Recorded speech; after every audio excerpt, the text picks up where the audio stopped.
ಇವತ್ತು ಬಂದುಬಿಟ್ಟು ಕುರಿ ಮಟನ್ ಮಾಡಿದ್ದೆ. ಚಿಕನ್ ಎಲ್ಲ ತಿನ್ನಬಾರ್ದು ಅಂತ ಏನೇನೋ ಈಗ ಕೋಳಿಗೆಲ್ಲ ಕಾಯಿಲೆ ಬರ್ತಾಯಿದೆ ಅಂತ ಹೇಳ್ತಾ ಇದ್ರಲ್ಲ, ಸರಿ ಅಂದ್ಬಿಟ್ಟು ನಮ್ಮ ಮನೇಲಿ ಕುರಿ ಮಟನ್ ಓಡಿಸ್ಕೊಂಬಂದಿದ್ರು.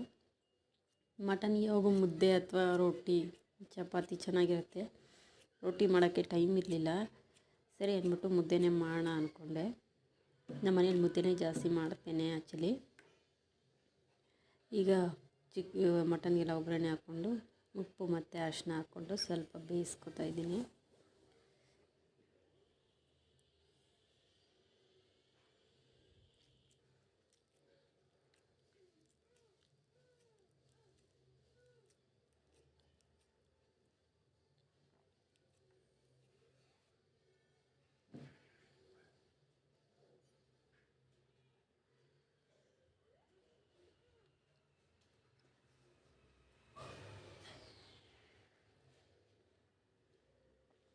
ಮಿಕ್ಸಿಗೆ ಹಾಕ್ಕೊಂಡು ರುಬ್ಕೊಂಡೆ.